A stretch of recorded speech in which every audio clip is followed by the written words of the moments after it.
Jadi hari ini kita ada last sharer kita hari ini. Orang cukup hebat saudara. Dan beliau ni memang seorang penceramah. Hari ini dia bercakap pun tak boleh kau dalam testimoni kita sharer. Itulah saya sebenarnya nak tengok dia menjadi speaker utama. Tapi hari ini dia nama yang dia hantar dia kata dia tak boleh nak cakap lebih panjang, dia menjadi sharer saja. Seorang penceramah dalam industri sarang burung walit terkemuka di Malaysia, dan dia juga seorang penulis buku tapi dalam industri burung walit lah. Okey. Dan memang kalau dari segi kejayaan dalam bidang perniagaan tu memang sudah terbukti orangnya hebat. Nak kata tua tak tua, nak kata muda tak muda, dia kira sedanglah tengah masak ranum. Orang dia alhamdulillah boleh tahan kacaknya. Tapi ialah kalau saya dengan dia tu, saya lebih sikit je kekacakan saya tu. Gurau. Janganlah marah. Kita janganlah stres-stres sangat, okey? Jadi dan memang seorang usahawan yang jaya, menjadi idola dan juga menjadi idola bagi ramai orang, dan juga saya banyak saya belajar dengan dia. Dan saya kalau boleh saya nak cakap dia nak bagi masa dia panjang sangat, tapi apakan daya, masa sangat mencemburui kita. Jadi kita ada masa yang terhad. Jadi bagi perhatian yang sepenuhnya, mungkin tips-tips ataupun ilmu-ilmu yang bakal dikongsikan oleh kita punya next sharer kita, Dr. Wan Damak. Dipersilakan. Okey, Assalamualaikum warahmatullahi wabarakatuh. Salam sejahtera dan selamat malam. Terima kasih kepada Datuk Ben, MC kita malam ni. Alhamdulillah saya diberikan peluang untuk bercakap dalam Zoom meeting yang dihadiri oleh lebih kurang 233 orang. Alhamdulillah. Nama diberi, nama saya ialah Wan Khairi Wan Ibrahim, dan nama nickname saya ialah saya menggunakan nama Wan Damak. Damak tu stand for dunia alam maya akhirat kekal. Jadi saya pada peringkat awal saya menulis dalam bidang buku-buku berkaitan dengan konsep-konsep keilmuan general knowledge lah ya. Tetapi saya mula terlibat dalam bidang industri rumah burung walit ni pada tahun 2006 ya. Jadi saya tertarik dengan cerita sikit lah ya tentang saya. Saya tertarik dengan Royal Q dan kripto ini apabila saya mula menyedari tentang evolution of money yang kat belakang tadi. Evolution of money ya. Iaitu apabila kita rasa kita dah tak boleh elak dah. Ini memang satu cycle yang kita akan tempuh. Pokok mana pun kita akan melalui satu zaman di mana manusia ke arah cryptocurrency atau crypto asset. Jadi apa yang kita buat sekarang ni, kita berada di satu landasan yang betul. Jadi kita telah tengok kat belakang saya, kita ada mula zaman sistem barter dan akhir sekarang zaman cryptocurrency. Dan apa yang menarik yang tuan-tuan kena faham dengan cryptocurrency atau crypto asset, saya lebih suka guna crypto asset. Kenapa saya panggil dia asset? Sebab dia satu bentuk simpanan yang menguntungkan. Kalau tengok di awal yang Mr. Safwan beritahu tadi, bagaimana orang kaya di dunia juga menyimpan dalam bidang menyimpan kripto sebagai salah satu bentuk simpanan. Dalam ilmu pengurusan kewangan, kita perlu ada beberapa jenis pendapatan, tuan-tuan. Antaranya lah pendapatan harian, pendapatan mingguan, pendapatan mungkin bulanan, pendapatan tahunan ataupun 6 bulan sekali, dan pendapatan tahunan. Dan dalam crypto asset ini ialah mungkin pendapatan yang kita boleh kategorikan sebagai pendapatan 6 bulan ataupun tahunan. Kalau kita modal kecil lah, kalau modal besar mungkin boleh buat pendapatan harian. Kalau kita punya capital sampai 100,000 USDT, memang mendapat pendapatan harian. Dan yang menariknya, apabila kita ada aset kripto ni, kita kena faham tentang security. Tentang security memang menjadi satu persoalan penting. Sebab apa? Sebab apa yang daripada pengalaman-pengalaman yang kita tengok sebelum ini, ramai orang kena scam sebab masalah mereka tak faham bagaimana sistem kripto berfungsi. Kita tak faham. Pertama, kita mesti ada satu exchanges yang daftarkan atas nama kita, bukan atas nama orang lain. Yang kedua, kita kena tahu, kena faham bagaimana ia beroperasi. Dan hari ini saya nak tunjuk tuan-tuan ialah apa yang kita buat hari ini menepati syariah. Saya nak beritahu apa yang kita buat ini menepati konsep asas dalam perbankan dan patuh syariah. Sebenarnya dalam kripto ni kalau kita kaji, dia ada beberapa jenis coin yang kita boleh miliki lah. Ada coin yang kita tak boleh miliki. Itu senarai itu tuan-tuan boleh dapat dengan kawan-kawan kita. Kita ada senarai list coin yang haram, coin yang subhah, coin yang halal. Jadi kita orang Islam ini kena faham, kena pilih yang halal. Kena pilih yang halal. Jadi sebab itulah kita menggalakkan tuan-tuan belajar manual setting tu supaya kita boleh pilih coin yang halal saja. Ada list itu. Rujuk pada kawan-kawan kita. Pada upline kita, mereka ada sistem. Ada list coin yang halal, coin yang haram. Okey. Jadi saya malam ni saya nak kongsi satu video tentang asal-usul bank. Supaya tuan faham apa yang kita ada sekarang ni, kita ada bank kita sendiri. Ya.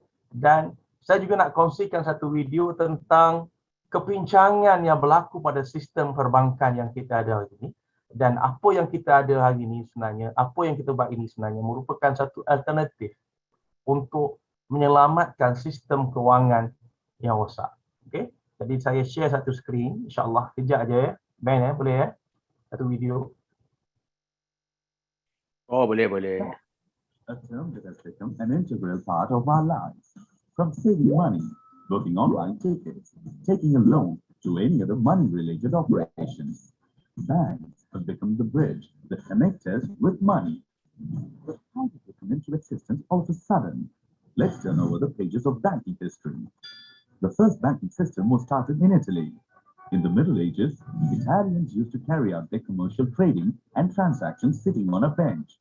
In Italian, the word banco refers to a bench. With the influence clients and customers, the word banco underwent changes and became bank. Technically, banking system was started right in the Paleolithic age with the advent of barter system. People exchanged and traded goods they already had. Things they needed.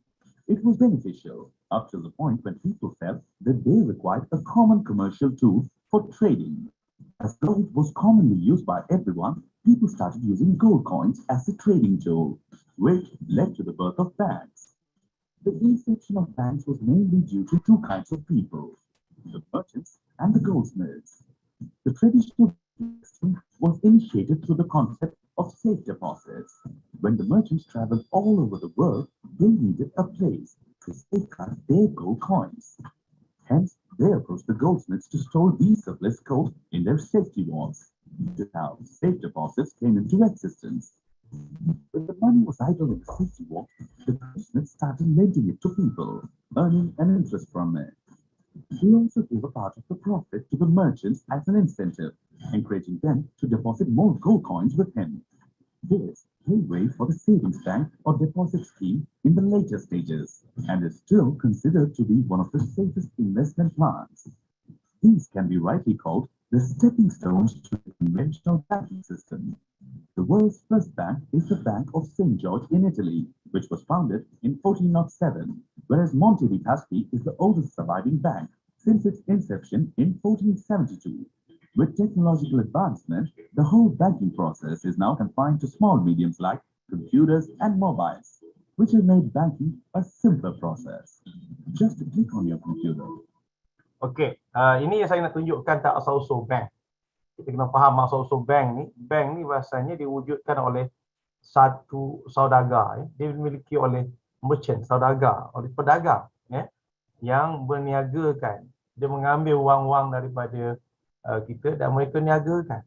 Dan apa yang berlaku setelah sekian lama sistem kewangan moden ini yang kita namakan sebagai moden bertapak dalam kehidupan kita. Dan hari ini sistem perbankan berada pada zaman kehancuran.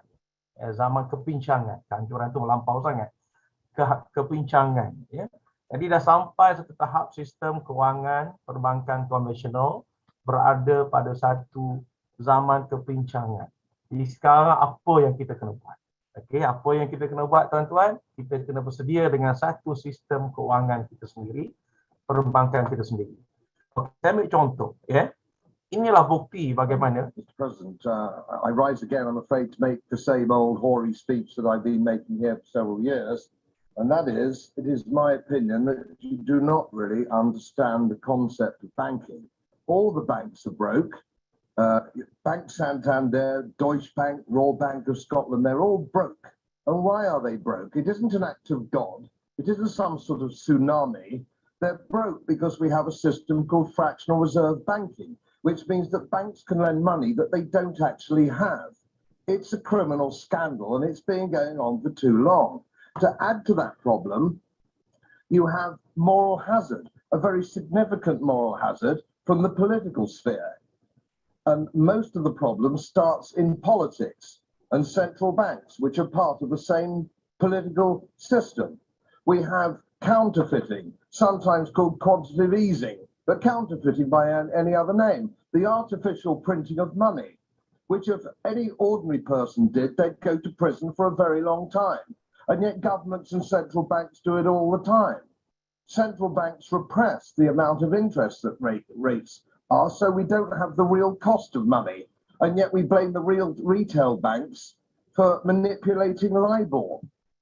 The sheer effrontery of this is quite astonishing. It's central banks. It's central banks that manipulate interest rates, Commissioner. And plus, underneath all this, we talk loosely, in a rather cavalier fashion, do we not, about deposit guarantees. So when banks go broke through their own incompetence and chicanery, the taxpayer picks up the tab. It's theft from the taxpayer. And until we start sending bankers, and I include central bankers and politicians, to prison for this outrage, it will continue. Okey, saya rasa itu perkongsian saya berkaitan dengan bagaimana sistem kewangan kita dapat tengok. Jadi sistem kewangan moden sekarang di zaman kepincangan. Ini yang berlaku juga ya. Dalam dunia kita 2-3 hari lepas kita dikejutkan dengan bagaimana sistem dalam CIMB Bank, maaflah sebut ya. Nah, dalam bank-bank konvensional kita mula ada masalah kepincangan. Jadi apa yang saya nak beritahu, kita sepatutnya ada satu backup plan. Sebab itulah cryptocurrency merupakan atau crypto asset merupakan salah satu alternative financial yang patut kita tahu, yang patut kita belajar.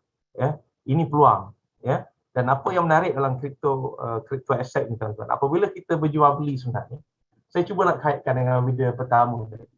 Dia ada satu konsep P2P, peer to peer. Ya, kalau zaman dulu orang berurusan atas satu bangku atau bangku, maka lahirlah perkataan bank. Mereka jual sistem barter macam tu. Sekarang ni peer to peer juga, tapi peer to peer atau bangku juga. Tetapi sistem barter melalui peer to peer, kita buat urusan melalui satu internet ya. Jadi kita transfer ke orang tu dan orang tu lepaskan USDT pada kita. Jadi itu peer to peer dan itu tak sama je, cuma medium dia berbeza ya. Jadi sebab itulah dalam konteks sistem, kalau nak kata hukumnya, tak ada masalah bagi pandangan saya. Tak ada masalah. Cuma kita kena berhati-hati dalam aspek pemilihan koin supaya jangan kita memilih koin-koin yang ada kaitan dengan judi. Ya, yang ada kaitan dengan judi, dengan kasino dan sebagainya, itu orang tak boleh lah. Ya. Jadi secara umumnya, saya berkongsi pandangan saya berkaitan dengan pertama ialah ancaman sistem kewangan pusat yang semakin serius dan kita kena bersedia dengan satu backup plan. Yang kedua ialah Yang kedua dari segi patuh syariah compliant. Kita kena ambil berat, kita tahu tentang sejauh mana apa yang kita buat itu syariah compliant lah. Dan setakat kajian saya, setakat yang kita faham dengan apa yang ada, maklumat yang kita ada sekarang ini, ya, dan kita nampak bahawa apa yang kita buat dalam crypto asset melalui Royal Q merupakan satu yang syariah compliant. Dan tuan-tuan kena faham zaman sekarang ni ada dua istilah, netizen, citizen. Ya. Citizen ialah kalau kita dalam satu negara kita panggil citizen. Tapi apabila kita berada satu medium ruang lingkup alam maya, maka kita berada dalam satu rules and regulation netizen. Jadi hari ini apabila kita nak merujuk kepada satu keabsahan, kita jangan rujuk kepada bank negara Malaysia saja. Kita mesti merujuk kepada standard international. Kita bebas untuk merujuk kepada standard-standard yang digunakan pakai oleh negara lain. Maka itu menjadikan kita lebih bebas membuat rujukan lah dalam konteks kita sebagai netizen. bukan sebagai citizen. Jadi saya rasa cukup sekadar itu. Terima kasih kepada PEN, terima kasih kepada semua. InsyaAllah. Assalamualaikum warahmatullahi wabarakatuh. Waalaikumsalam warahmatullahi wabarakatuh. Okey, terima kasih perkongsian daripada Dr. Wan Damak kita hari ini. Itulah kita kalau boleh nanti kita nak ada satu slot untuk apa Dr. Wan Damak ni panjang sikit lah. Saya memang saya seronok ada perkongsian yang banyak ilmu ni. Okey. Jadi nampaknya kita dah sampai ke penghujung rancangan lah, kita dah penghujung rancangan dan saya nak remind balik setiap hari Jumaat lepas ni kita ada technical training untuk yang baru pun tak apa, yang baru nak mencebukkan diri pun tak apa, nak faham tentang bagaimana sistem ROIQ ni, bagaimana anda nak setting. Kerana sebelum ini saya mengambil kira begini saudara. Memang sebelum ni kita buat Zoom meeting saja dan technical ini diuruskan oleh kumpulan masing-masing. Tapi kita cuba mengenal pasti di mana kekurangannya, kurangnya kadang-kadang orang yang tak faham tentang bagaimana sistem ini berjalan pun dia menjadi masalah. Dia pasal dia tak tahu macam mana nak setting, macam mana nak menambahkan profit, tiba-tiba dia tengok floating. Dan kalau banyak di pasaran ni cerita floating. Sebenarnya floating tu baik. Macam kita cerita floating tu adalah dalam sistem tu menunjukkan harga tu lebih murah. Mana harga tu lebih murah. Jadi bila harga murah itulah masa kita membeli. Nak bagi faham, cuma dia kata ini floating, harga rendah, harga makin murah ni. Kalau kita pergi ke pasaraya, harga satu barang tu RM100 lah. Tiba-tiba minggu depan di pasaraya tulis diskaun 70%. Kita nak marah pasaraya tu ke ataupun kita nak pergi membeli dengan lebih banyak kerana harganya lebih murah? Floatingnya mana? Diskaun dia 70%. Kalau ikut logik akal kita masa itulah time shopping. Ini time shopping ada ke orang pergi shopping, pergi ke pasaraya mengamuk bawa barang, kurang hajar kau.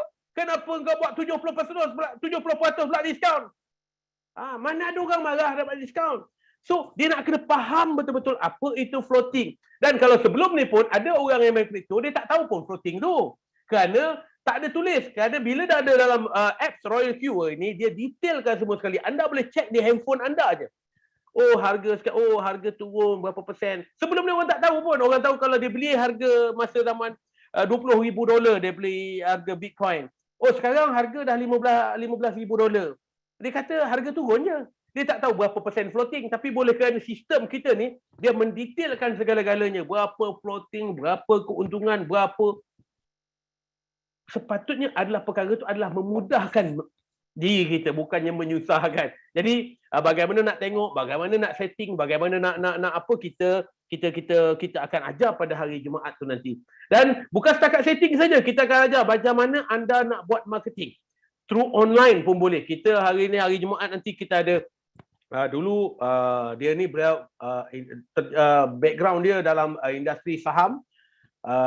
Dia biasa buat profit yang RM100,000 dan dia kata biasa juga rugi RM100,000 dalam industri saham. Dalam investment ini dia memang tapi dia bila berjumpa dengan cryptocurrency, dia mula mencintai cryptocurrency katanya, okey. Dan jumpa pula dengan ROIQ, dia kata dia lagi happy. So hari Jumaat dia akan kongsikan bagaimana nak menentukan sebuah pelaburan yang terbaik. Itu kita ada Tuan Haji Amin kita hari ini. Dan kita ada juga insya-Allah kalau kita ada juga Datuk Dr. Wan Chai kita hari ini, dia akan ajar bagaimana untuk kita nak setting yang terbaik dengan modal kita, macam mana keuntungan supaya kita tidak keuntungan tu sentiasa dengan modal kita ni dia tak stuck. Pasal sebenarnya kalau dalam ROIQ ni stuck pun tak ada masalah. Pasal kita simpan unit, dia tunjuk je, dia tak hilang macam kita trade forex, dia tak ada loss, dia tak ada MC. Dia tinggal dia simpan unit, cuma harga yang unit tetap sama kita orang macam emas macam saya kata, yang membezakan harga dia turun dan naik. Bagaimana kita nak menangani masalah tu, setting yang terbaik dengan modal kita, macam mana kita nak buat circle, dan di antara tajuk dia bagaimana setting pagar tak makan padi. Itu Dr. Wan Chai kita akan berkongsi. Dan kita juga ada hari Jumaat nanti, kita ada seorang Queen of TikTok. Queen of TikTok yang anda dia berjaya sampai hari ini, level dia sampai ke V5 hari ini dengan hanya membuat menjalankan perniagaan ROIQ ni di dalam aplikasi TikTok saja. Pasal kita tahu, kalau dulu biasanya kita dengar TikTok ni tempat orang berjoget-joget, tempat maksiat. Orang kata apa benda TikTok ni menari-nari, tekeh.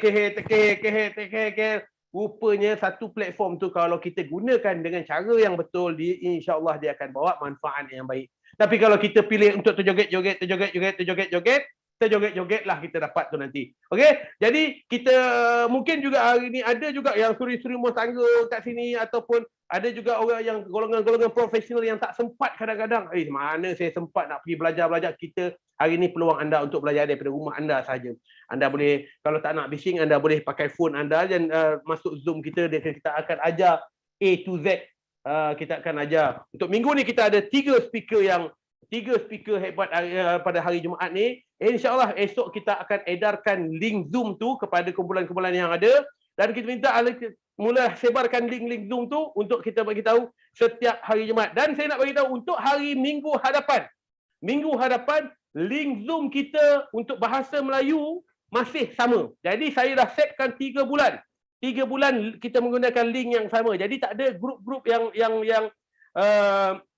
akan tertanya mana link Zoom nak promote. Jadi anda boleh copy link Zoom sekarang ni, anda edarkan saja 3 bulan sampai 3 bulan, 12 minggu.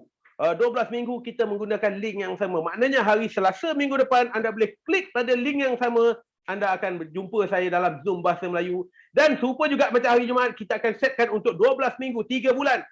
Link yang sama. Jadi anda boleh simpan link hari ini dan simpan link yang akan untuk technical punya meeting. Jadi insyaAllah klik saja, setiap minggu akan jumpa wajah saya dan juga speaker-speaker baru dengan ilmu-ilmu yang baru. Okey, jumpa, salam hormat. Saya minta ampun dan maaf sekiranya ada terkasar bahasa dalam gurau senda saya, dalam presentasi saya, dalam saya menghostkan program meeting ni. Saya minta ampun dan minta maaf. Yang baiknya datang daripada Allah Subhanahu Wa Taala, yang buruknya datang daripada diri saya sendiri. Jadi saya ucapkan Assalamualaikum warahmatullahi wabarakatuh. Waalaikumsalam warahmatullahi wabarakatuh. Terima kasih Dato'.